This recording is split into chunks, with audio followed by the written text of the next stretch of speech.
We are thrilled and just over the moon that we had these 4 courageous student athletes being willing to have their voices heard, share their journeys through the mental health world that exists for student athletes. And as humans and students and athletes, we are just excited to have them here to share their stories and honestly just be candid with the coaches and the administrators that are on this call about the different perspectives that each of them have.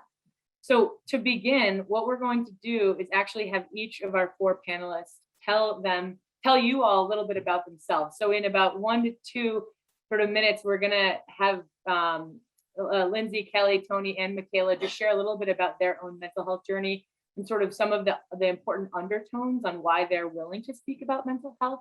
We've got everything from sort of the concept of perfectionism and lack of mentors and injury and diagnosable conditions. So we have really unique and interesting perspectives here, but also very normal perspectives. And I'm excited for these student athletes to share that. So why don't we start with you, Lindsay, Kelly, Tony, and Michaela, and we'll go from there. Hi, my name is Lindsay Kilpatrick. I'm a rising senior on the UMass Lowell field hockey team.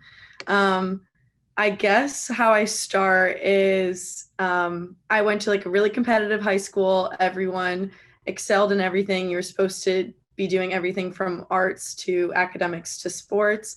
And then when I got to Lowell, a lot of people were like, you are so hard on yourself. And I didn't think that it was anything out of the ordinary until the end of my freshman year. My coaches pulled me aside and told me that, perfectionism might not be this amazing thing that you were raised on. It's actually something that can be very detrimental to your mental health.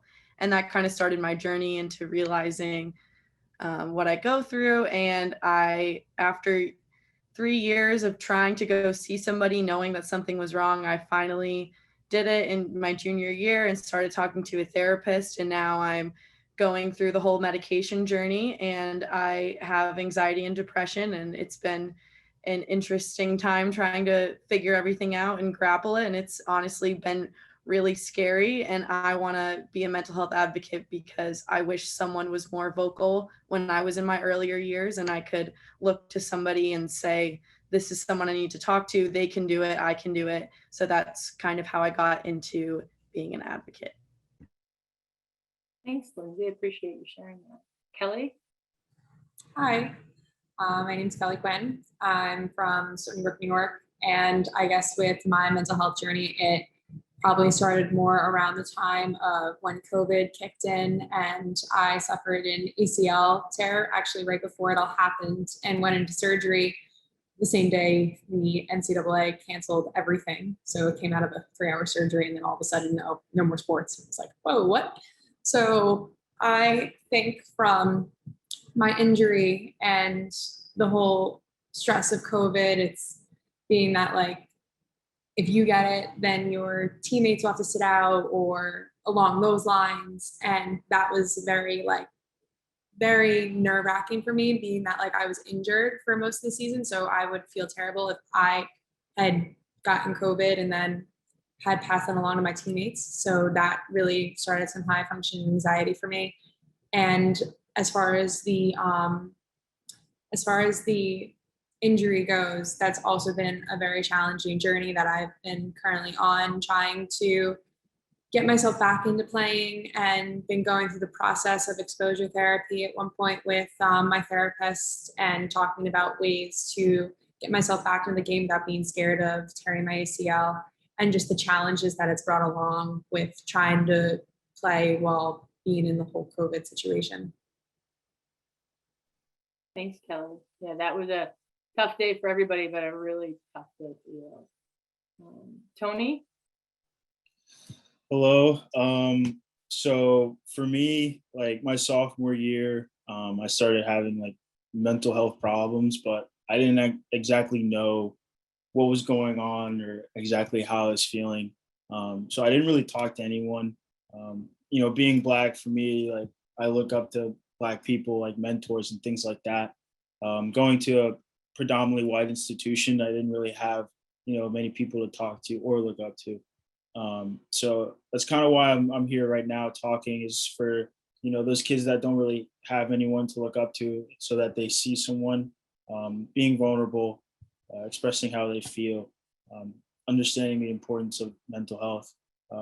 Right now, I'm in therapy, trying to work on myself. With COVID and everything, is you're inside, so it's a big self-reflection time for me.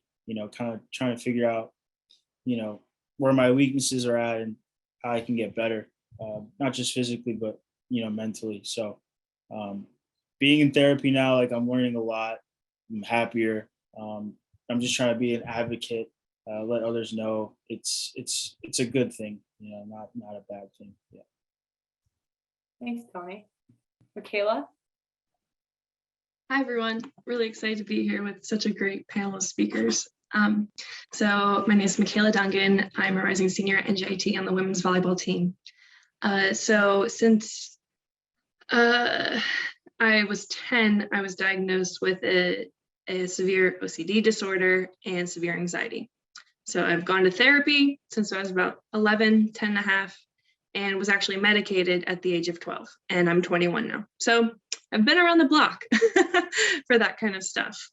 And with having a physical aspect to my OCD disorder and severe anxiety, I have struggled at times with social situations that may be easier for someone that doesn't have that.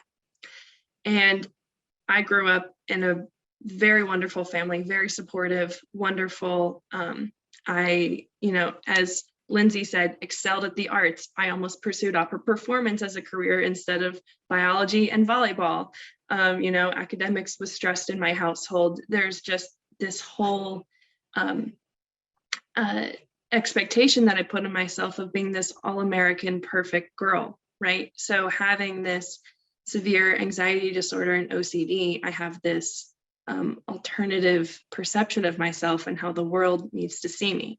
So with all of that and suppressing all of these issues, even while in therapy, it came out during my freshman year of college, and I finally sought out some different help. I went to a different therapist, and now with my different therapist, I see what therapy truly can mean to somebody. Whether you're diagnosed with something or not, you can have so many benefits, and I hope to talk about that today. Thanks, Michaela. And thanks to all four of you for letting us know a little bit about how your mental health journey started.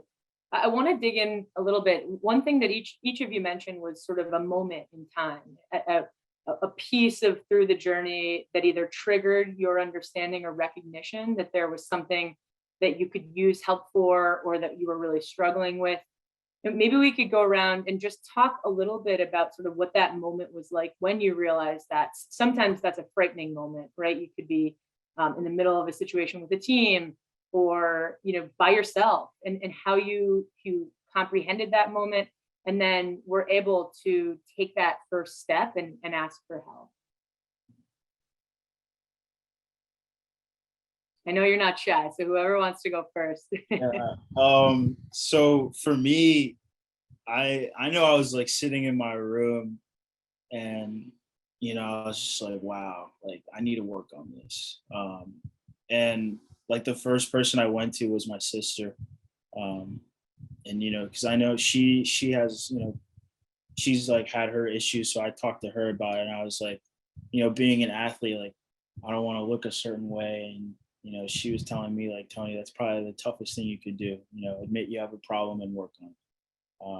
So I'm very grateful that I have my sister in my life, because she supported me, and so did my parents.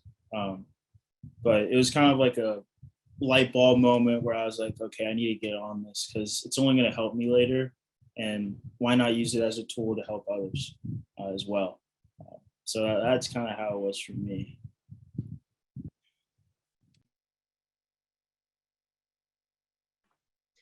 I think for me, it was the moment where I realized that I wasn't making any behavioral progress.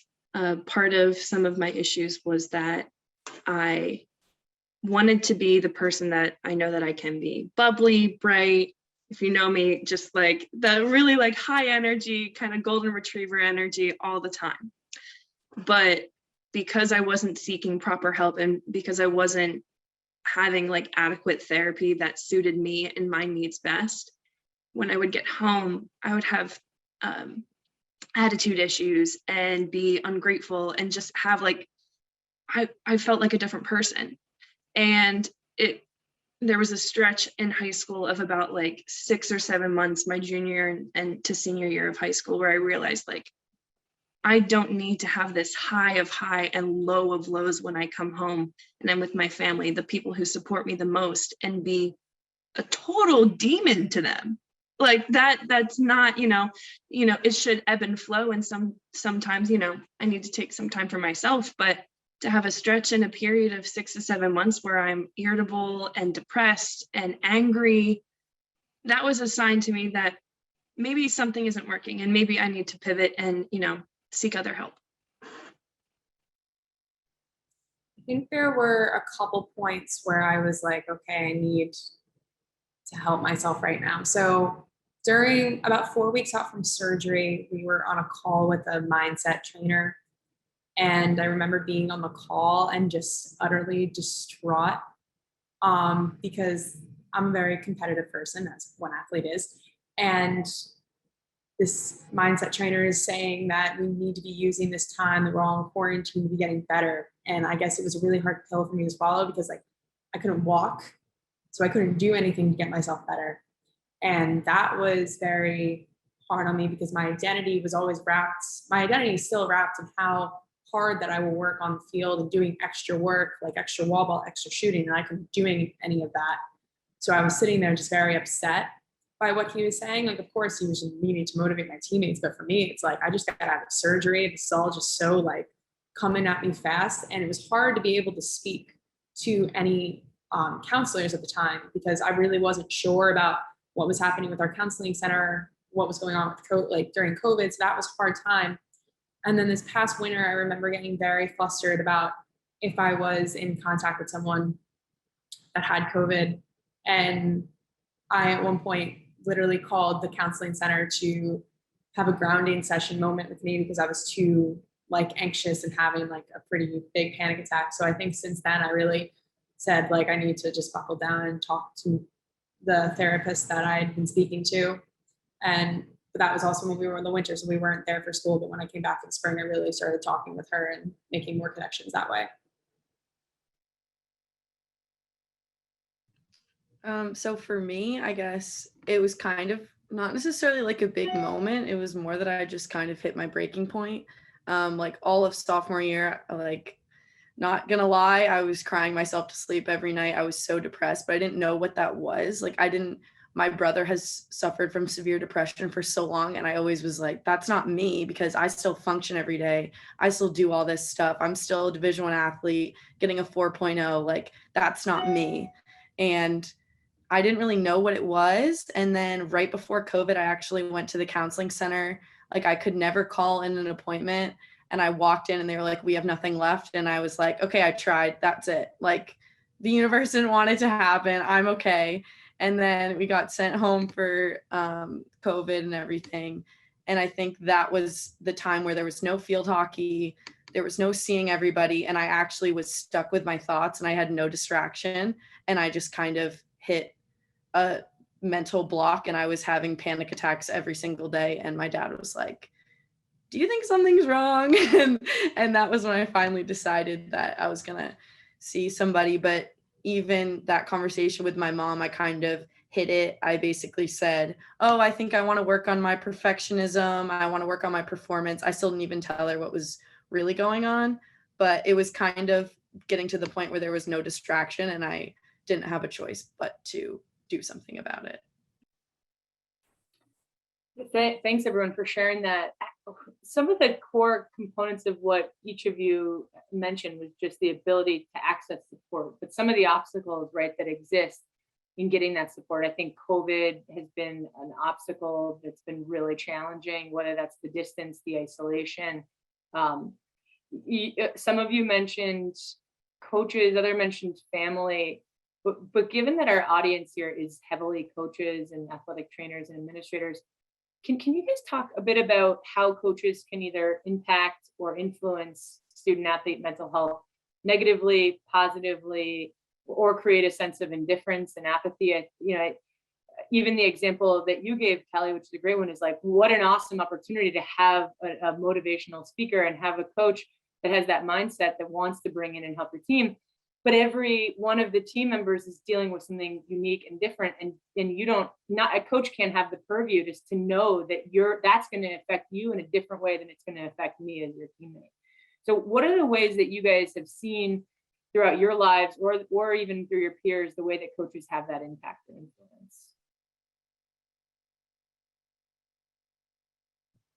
I mean, I know for me, it's made all the difference. I mean, from high school, I had my high school coach was like extremely positive.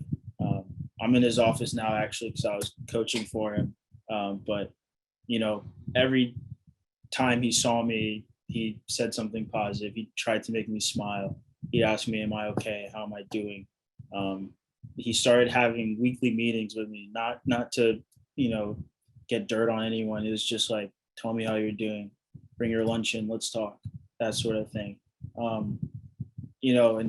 Going to college is a different transition. Obviously, more guys, and the job is bigger. But for coaches, I know a lot of coaches say it's the little things.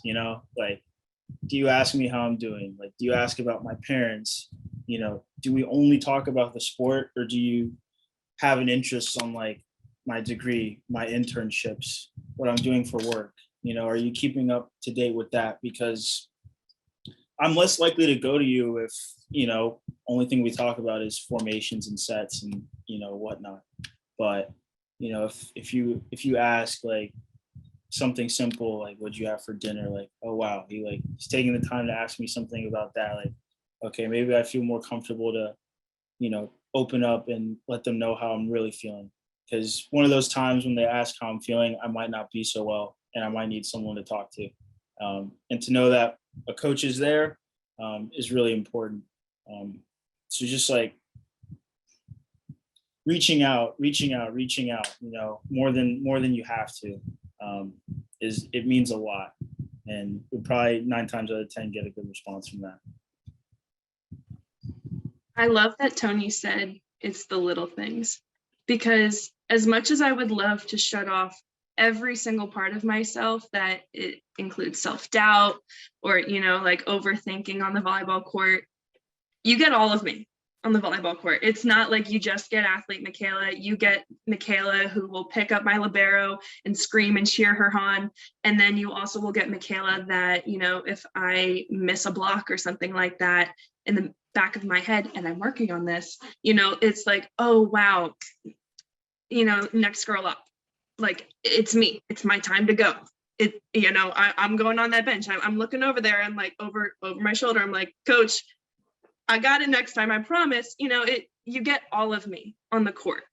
And part of building that trust and making the coach feel more comfortable, my teammates feel more comfortable, myself feel more comfortable and seen and heard on the team, and have that true team aspect that everyone strives to get. And I'm just going off basically repeating what Tony said, like communicating that with my coach. He or she, whoever the coach is, in my opinion, should really take the time to develop a personal relationship with every player. I know there are some issues with like big teams, like rowing teams or lacrosse teams or football teams are huge, right? But any sort of, I don't know, like chance to get to know somebody, you get all of me on the court. Let's try and develop, some sort of relationship so you can like know what to expect on the court, and you can understand like where I'm coming from when we talk about plays, or, if we're talking about my career too. So. Yeah, I love that, the whole personal development, personal relationship. No, I do love that. I know when speaking to other athletes who I'm friends with, because I venture out, I like to have different friends on different teams. They will tell me that sometimes their team has a little more anxiety due to what their coach will say. Sometimes it's like a passive aggressive comment, or it's not like maybe sublining text and you have to read under it or something, like if they're giving you a critique and it's like, I would rather you just tell me straight out what I'm doing wrong and let me know, because that would save the overall anxiety that that team was having. Just from talking with other people, I've known that they have experienced that, talking with other athletes from other schools. I have a bunch of people I know on the Towson women's lacrosse team down there. So talking to them and like what they experience with their coaches down there. So as far as that goes, I think just being cautious about the way you say things to some athletes, because you don't know what they're going through that day. You don't know, maybe, hey, like one of them actually just go see help and they're just coming down from something. And it's like anything in that moment can set them off if it's said the wrong way. Something along those lines, I think would benefit a lot more athletes if we were to just internalize like how are we going to say it to this athlete? Or maybe just asking, how are you? What's going on that day? Yeah, I think we all talked about this when we all met, but everyone kind of thinks of their coaching staff as like their parents in college. And especially on my team, half of my team is international, like they kind of are their parents in the US. So I've always had a really good relationship with my coach. And I think like telling her what I was going through coming back my junior year, that was just as hard as telling my mom. I got the same kind of reaction of trying to tell her like, no, it's not your fault. You did as much as you could. Like I try to hide everything. Like that was definitely a very hard conversation, but now she makes me very accountable. Like one day our sports performance coach tracks our sleep and he was like, everyone's having great sleep, especially Lindsay. She's getting like 12 hours. And my coach pulls me aside and she's like, are you okay right now? And everyone else is giving me all this credit, but really I needed someone to be like, you're not doing well right now. So she's kind of been like my maternal figure, I guess, at school. But kind of like what Walter said this morning is you want your student athletes to have a good relationship for you because they will play for you and they will be their best for you. And I really liked everything that he said this morning, and just making sure that that bond is tight, like they will do anything for you. And I've had very good experiences with that. And I think that's been a game changer for me, not only wanting to perform my best for my team, but also my university and my coaches. Thanks for sharing that, Lindsay. I'm glad you were able to catch the session with Walter. Certainly invigorating on just coaches and the importance of developing student athletes as whole people.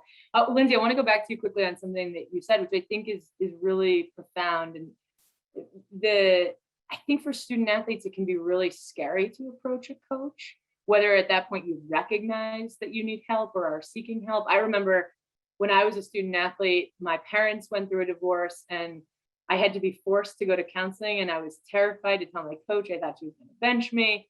She didn't, and I'm appreciative of that. And instead, it was a gateway to have conversations on a more personal level with her. It sounds like, Lindsay, you had a similar experience with your coaching staff, and maybe it wasn't the exact linear path to get you there, but maybe you can talk a little bit about how sort of like that fear can actually result in something that's really a positive relationship going forward, better for you, better for them, and better for the team and performance. Yeah, so actually, this past season, the spring season, like COVID really wasn't working out for me during school. Like I went from a 4.0 student to debating dropping all my classes just because my depression got so bad. The whole just going to the field, going home, online classes, nothing in person was very difficult. And I ended up having a panic attack on the field before a game. And it had to unlock a lot of conversations with the whole team that I probably wasn't ready for. And I had to have conversations with my coach of what's best for me to say to the team and how I'm going to do this. And she basically was by my side the whole time. And it was the scariest thing that I've ever had to do. And we were all in like a little kumbaya circle, just bawling our eyes out, that I decided to like leave. I had to take a break from school and field hockey for a week. And the response that I got was so much different than I thought. And I know that we want to talk about this later on, but just the fear that you're going to be viewed as weak as an athlete. And that's just, you're always told to suppress everything, and people that are mentally tough don't talk about that. So it was very like shocking to hear all my coaches and our staff and my teammates say that was the strongest thing you could do, because to me, it felt like the weakest thing that I could have done.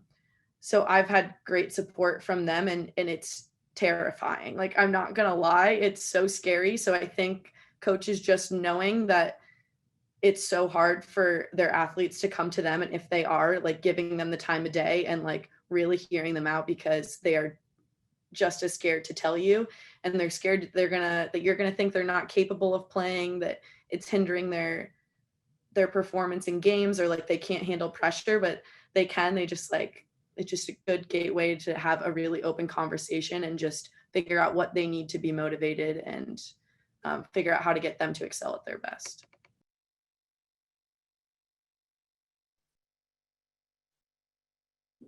Thanks, Lindsay. It's insightful and really practical advice for coaches and administrators about accepting those student athletes, because it's terrifying for them, probably much more than what the coach is dealing with in that instance. I want to switch gears just a little bit, and all of you identified that you're receiving help in some capacity. The concept of therapy is so stigmatized. This, like, you get wires hooked to your brain, or you have to sit on a big scary couch, or there's just a million different sort of obstacles I think that student athletes and everybody feels when they think of the word therapy or counselor or therapist. So I want you all to break down some of those misconceptions, because when we talked a week or two ago, it seems like you're all having different experiences. And I know from my own personal experience, you don't always hit it out of the park with the first person that you find. And Michaela, you shared that a little bit, right? But just talk a bit about the experiences that you've had with therapy, so that we can help our coaches, administrators, and student athletes better understand what that actually looks like. I mean, yeah, everyone's different. I know for me, like, it's important to have someone that looks like me. So my therapist is a Black female, just because, like, I appreciate that perspective. And it's a lot different from what I thought it would be. I thought it'd just be like a list of questions.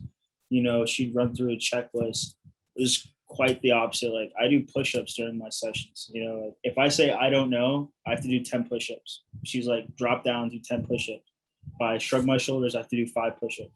Wasn't expecting that, but I got big my first session, and I like, it's a cool experience. And we talked about a lot of things that made me happy.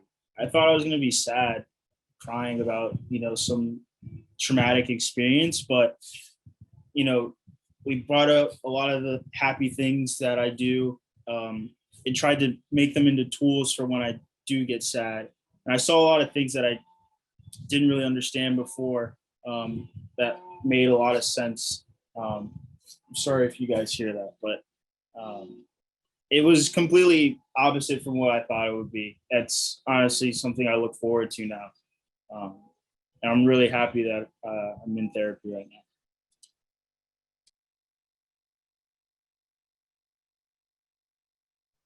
So I think with my experience, I've had a couple in the past. Like, freshman year was a hard transition, so I started going to the counseling center, but that was before we had a overall athletic counselor.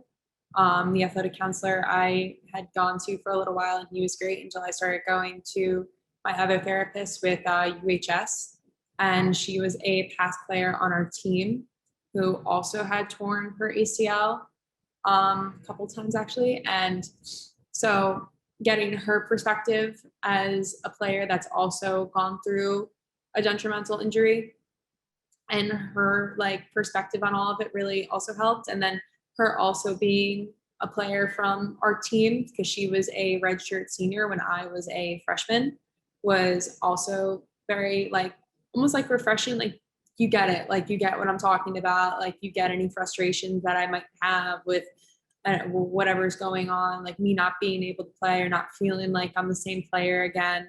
So I think as far as that goes, is who I was able to see, and the fresh perspective, and she's going to be able to be in the counseling center, I'm pretty sure, next semester. So it's going to be also nice that I'll have her on campus as well.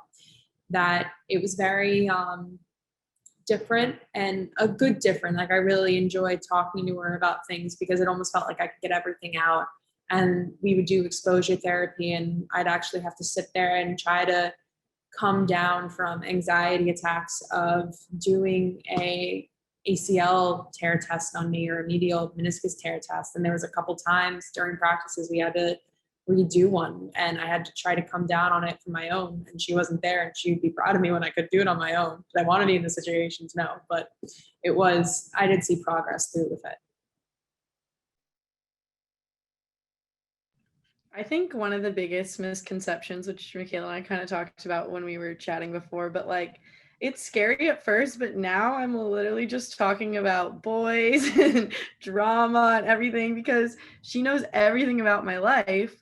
And it's the best thing now because even if you have no mental health issues and it's perfect, it's best to have a therapist because they know everything about you, they know everyone, and they have no bias. So they can tell you you're being insane when your friends say that, you're like, oh, they just don't like you. But I love it. It was definitely really scary at first, and I'm grateful that I have gotten along well with the first therapist I have, but I also did a lot of research to find her.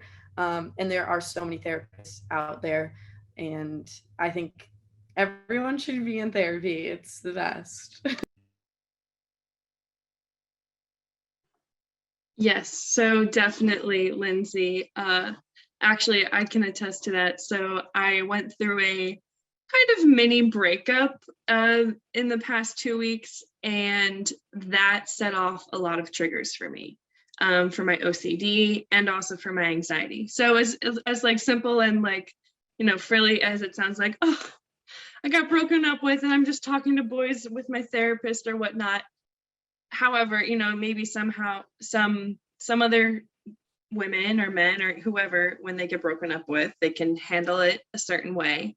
And I take it to my core, and I'm sitting in bed for a day, rethinking every single interaction, rethinking, should I have said this? Should I say that? Like, so that's kind of like my anxiety and the overthinking aspect of it. I talked about with my therapist, like everything that was going on in a very honest way. I tell her everything.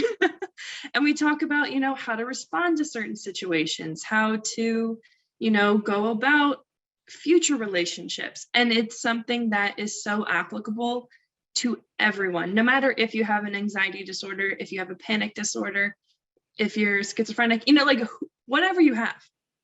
If you don't even have something that's diagnosed, therapy is for being able to handle life situations. And everyone is entitled to that. Everyone is entitled to a healthy lifestyle. Everyone is entitled to healthy relationships that are supporting and loving and uplifting and that make your life better so that you can make other people's life better. And I think that is something that is a misconception. So going back to, Kate's original question, I think that therapy truly should be for all. And Lindsay already said this, I know, but it's not for labeled kids. It's not for labeled people. Labeled, what does that mean? Like everyone has hurt in their heart. Everyone has gone through stuff. Therapy's for everyone. Big believer in that. Big believer in that. I love that, Michaela. I love the takeaway that's just, you're entitled to happiness. You're entitled to being heard. You're entitled to feeling seen. And whether you can get that from friends, family, coaches, like a third party, neutral third party can make a world of difference. So I love all that. Thanks for sharing. We got a question from the audience that I want to jump back. It's going to take us a little bit more towards like opening up and comfortability around talking to coaches. And the question is, did you worry at all that your coaches or others in the athletics department, whether that was other coaches or administrators, would treat you differently after you talked to them about what was happening with your mental health? And if you didn't have that concern or worry, what was it that the coach did that made you feel so comfortable opening up? I think after my freshman year, we had our end of the year talks and whatnot. And I might have like regressed a little bit, like towards the end of the spring season. I don't know. I was going through a lot of mental health issues, but I didn't communicate that with him or both of them. And we were talking about it. And there was just a point where I broke down and I was like, hey, I'm seeing somebody again, because I went a long time, you know, I was at school in person stuff. We didn't have all this virtual fun-filled therapy. I'm like, I'm seeing someone at school. I'm having a really hard time. And during my freshman year of college, that was a point in my life where it was a lowest of low, possibly my greatest low, possibly may have even like thought about hurting myself in like some capacity.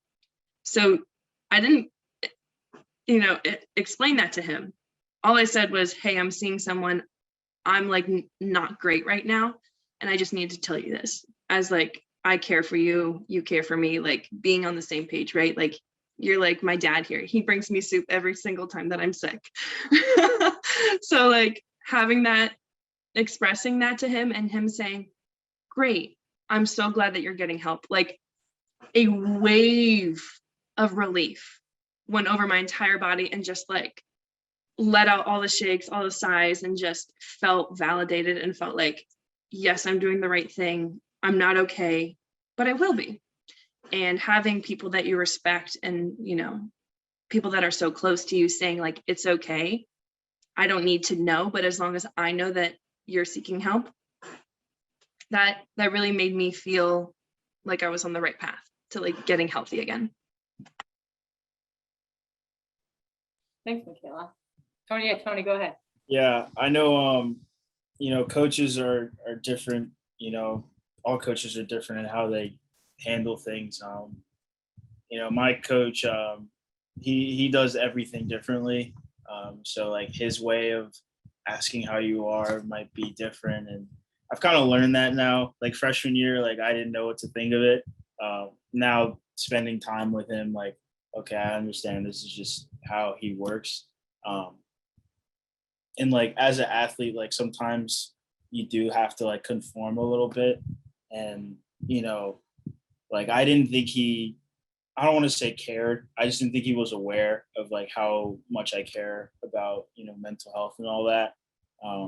And we were like at practice one day, and at the end of practice, he like mentioned to everyone that I was talking on a panel, and he like encouraged everyone to come. He wasn't like, yeah, mandatory. He's like, let's be there to support him. And I just like, that made me feel so good, you know, inside, to just like, you know, he didn't have to do that. You know, he didn't have to like spread the message, ask the guys to show up. And what I loved about it was like everyone on my team was on that call, on that panel listening. Even if they didn't take anything away, it was a cool experience to see their names, see my coaches' names, see that they were there. So, you know, trying to figure out what's important in your players' lives, what means a lot to them, and finding any way you can support them, no matter how big or small, like it makes the biggest difference.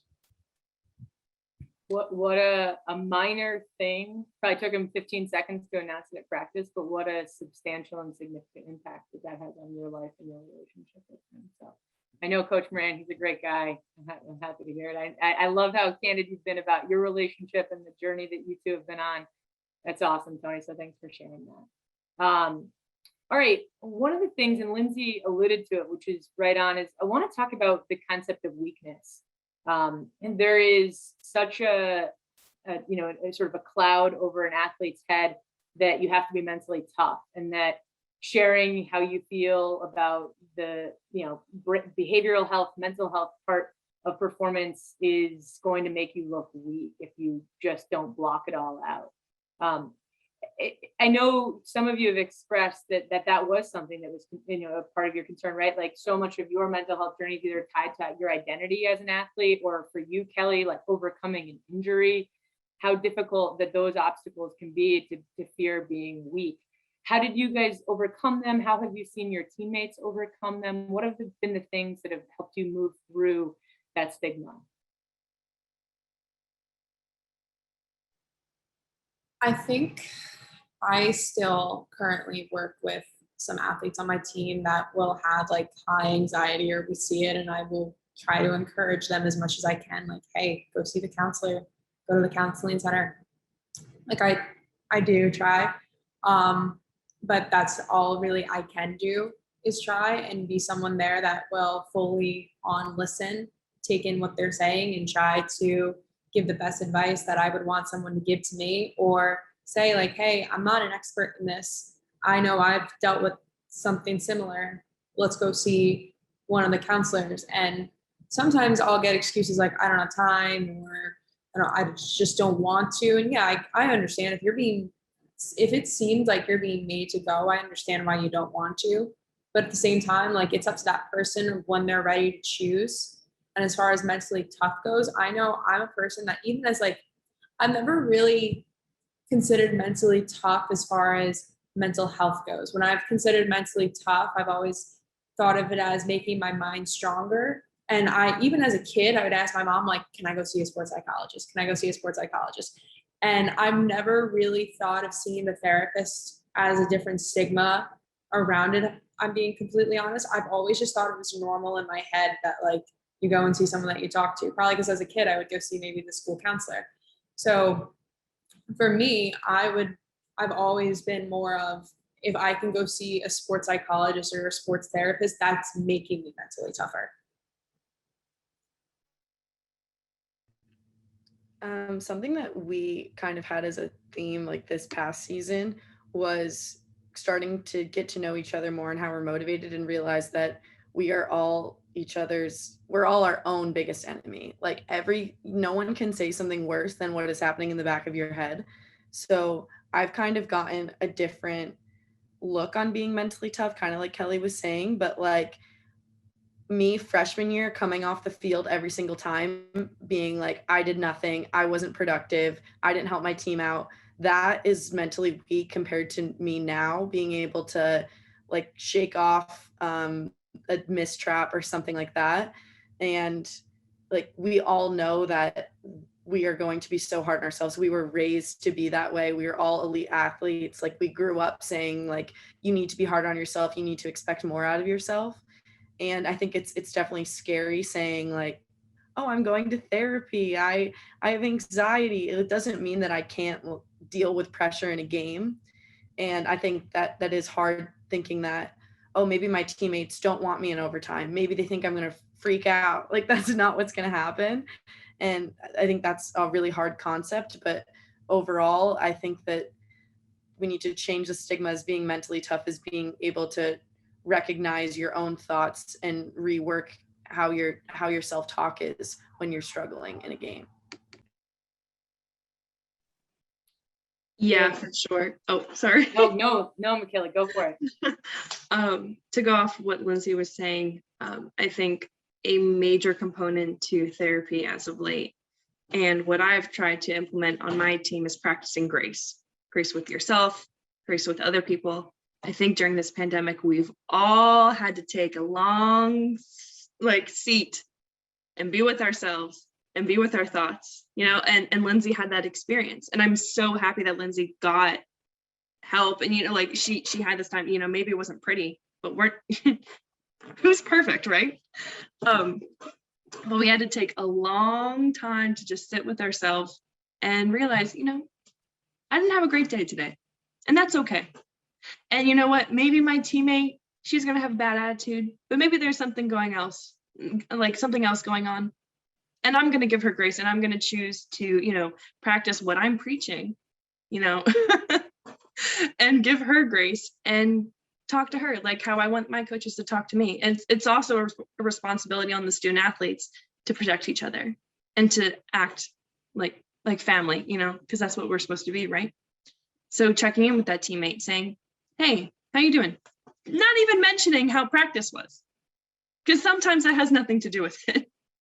But just practicing grace and having that from an administration standpoint, and trickling down to all of the athletes, and having that expectation of practicing grace, I think. And, I don't know. I think it's really important within athletics, especially with very competitive and elite athletes.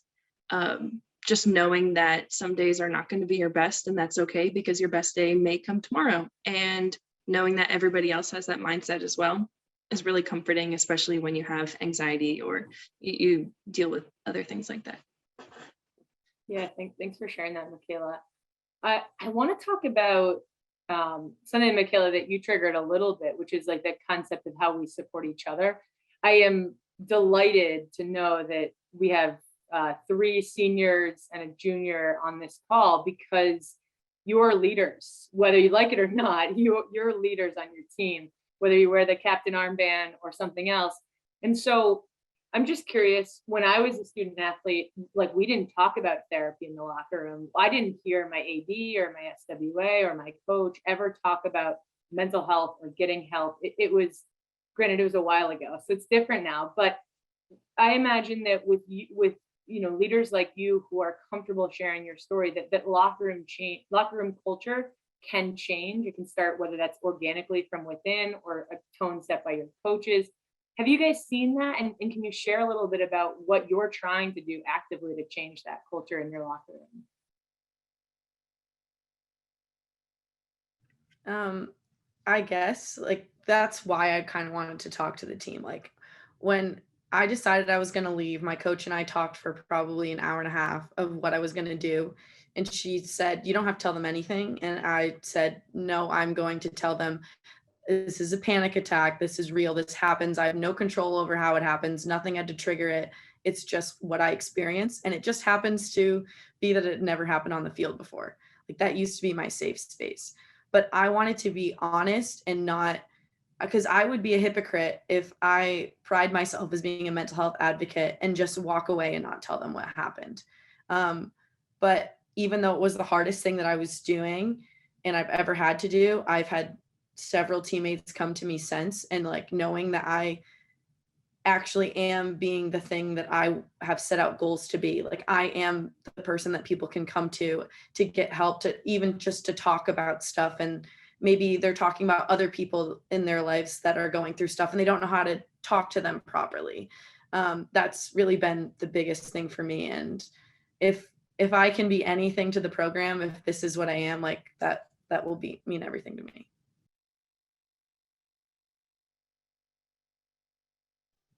Yeah, I've had some experiences with girls coming to me that have anxiety issues or some eating disorder issues or along those lines, who I've tried to help every step of the way. It did start with getting our coaches involved and talking to them and talking them through the situation and how we can get help, starting with a nutritionist, starting with seeing a counselor, and going from there. I lost my train of thought. As far as that goes, come back to me. I'm going to think of it. No, it's good. I mean, I think that's part of it, right, Kelly? Is like, you guys being like willing to share your stories makes you someone that can go to you, right? I remember. So, as far as the locker room talk, we didn't get a locker room this year just because of COVID. I thought everyone else was in that same boat, but we didn't really go into. But I'm sure when we start it back up again, I'm sure that's going to be something that's a little more normalized, or will be more normalized. But it's also like a personal preference that I know, like, teammates will come up to me, talk to me about it, but like, we don't really bring it up in the locker room as far as something that's going, because we don't, it's a big team. Like, like the girls that you're comfortable with, like, you want to talk with. Sometimes it's not really, sometimes people just aren't comfortable talking in front of the whole team. So that's another aspect that some people have said to me about. I know for me, like, after George Floyd and all that, I was very, very persistent about talking about race with my team. I had many calls with my coach. It was ugly before it got pretty. But, in the back of my head, I was like, someone has to do it. You know what I mean? Like, there are too many Black kids out there who don't have the confidence in themselves, or don't feel like the sport welcomes them, and there's no reason for it to be like that. And, with UMBC, like at the time we had about 7 or 8 Black kids on the team, which is a lot, especially for Division I. And, I was like, Coach, this is an opportunity you can't pass. Like with this many kids on the team, with the voices we have, with the power you have, like, let's make change. Let's hop on that.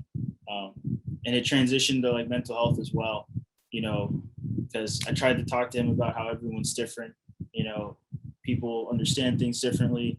And like in practice, he'd give you one more chance before he like ripped into you. And it's improvement though, like I took it and I was like, all right, like this is very different and I appreciate it.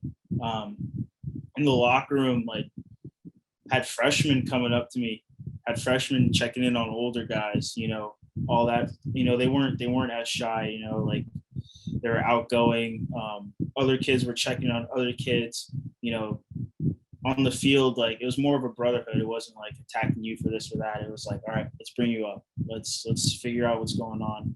I'll stick with you after practice. Let's work on this, because I forget who said it, I'm sorry, but like maybe Michaela, like something else may be going on off the field and they need that quick debrief, that time to just like get their mind off of it. So, after all that, like I noticed the team got closer. I don't know entirely what capacity, but at least in the locker room, it definitely felt that way. Yeah, I think mental health has never had a bad stigma on my team, at least in the time that I've been there. I have been open about my journey with therapy. I haven't necessarily been as open about OCD and anxiety, but I hope to be and feel more comfortable sharing my story with time. But more so just like me running into the other dorm room and like everyone's having movie night. I'm like, oh, sorry, I had therapy. And some of my friends would ask, what'd you talk about? And sometimes I say, I don't really want to share that information. And they take it and they say, okay, great. Or sometimes I feel comfortable and I'm like, yeah, I talked about the guy that I just broke up with and I'm like so fed up. And and you kind of make it into a normal thing because it is normal, right? To see a therapist, it is normal. So having those kinds of conversations, and some of my underclassmen have asked me like, hey, what do you talk about in therapy? What's therapy like? And not necessarily having to relay all of my issues, I can still be an advocate for therapy and an advocate for mental health, just talking about the processes and like how it all works and how it could work for everybody, because it's different. So my journey is going to be very, very different than Tony or Kelly or Lindsay. But if I may, Kate, I thought of a question that I wanted to ask if I could, free ball. Always. Because I was self-reflecting as everyone was talking, and I wanted to ask, so it sounds like everyone here has been kind of that appointed person, right, for underclassmen, for fellow like juniors or seniors to go to. How has being that person affected the circumstances that you originally sought help for?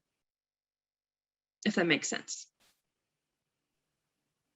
I think personally with me, I won't think about my situation until like I'm alone and then I'm in my own head about everything. I am a person that doesn't like to bring it upon other people. I'm not really that type of person to go and tell people like the problems that I may be having. So I like to hear about other people's problems because then I can move forward and help them. I'm not a big person in saying it, but definitely I think for me, it does sometimes take a little bit of a toll just because you're putting all those person's problems on yourself that sometimes it's hard to carry that load and you can only do so much. So it would help if administrators, coaches, more teammates were more comfortable about talking about that kind of stuff. So then it's not all being put on one person, right? Yeah, without a doubt. It's a good question, Michaela. Thanks for asking it. So we have just a few minutes left here. So one final question to each of you. And candidly, you've already shared a lot of advice and tangible sort of takeaways. But If you were to succinctly try to give a piece of advice to a coach or an administrator who is here and maybe has a student athlete that was just like you and experiencing some or similar challenges with their mental health, what would be the piece of advice that you would give to attempt to help them navigate those situations? I would say first and foremost, like, just talk about it. Like, we try, I know that administrators really try, but putting up a poster really is not going to make someone go seek help.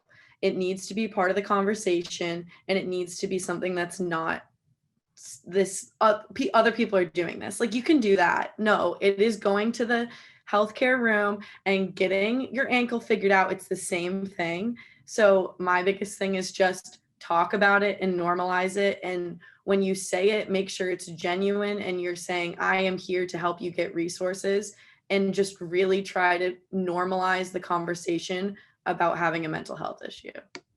I think the biggest thing for me is just to be kind. We don't, as an athlete, I don't expect my coach to understand OCD. That's not his job. His job is to make our team better and to get us wins and to develop me as a person, as a young adult, as a young woman. I don't expect him to understand anything that I'm going through, but it would be nice to have a friend in a time of need, just to be kind and to be present, to have an open ear, and to be a person, to be a vehicle to getting resources for other people that maybe aren't as candid as people like me. I think as far as the injury aspect goes, except that you don't always know what that student athlete is kind of thinking in their head, you can ask and maybe get a clearer picture of what they're going through.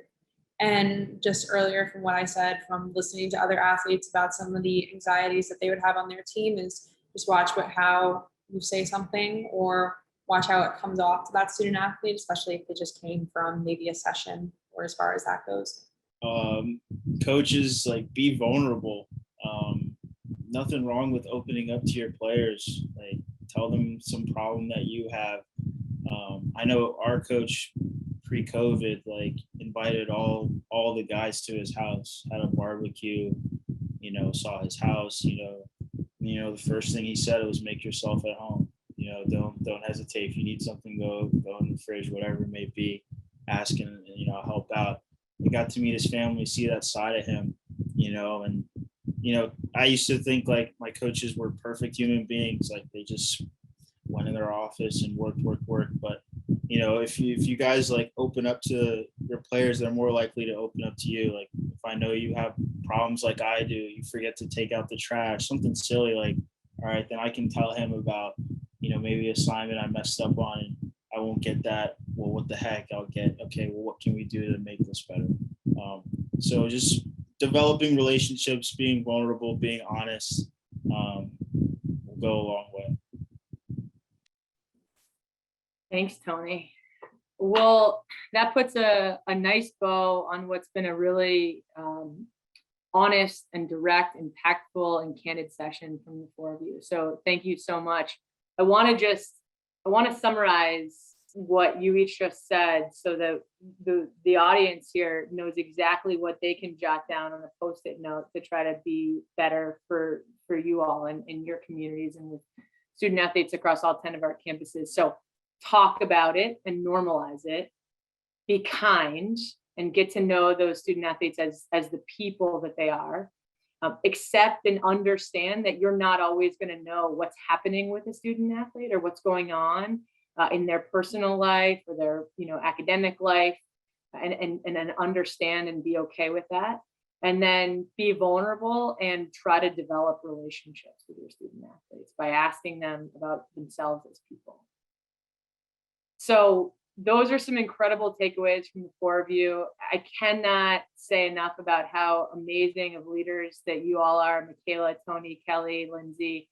We are so lucky in America East to have student athletes as passionate about a topic like mental health as you are. Thanks for being honest and vulnerable yourselves. It makes us better. I feel uplifted by hearing these stories. You make me want to advocate harder and do more to break those barriers down. So thank you to the four of you, we're so lucky to have you and can't wait to have you all back in the league next year too. You're not going anywhere, which is the best part of this all. So thanks to the four of you, and we'll stay in touch and see you soon. Thank you, Kate. Thank you, Kate. Thank you for giving us the opportunity to have this space to talk about. We feel very heard and seen, and thank you for everything that you guys do at America East.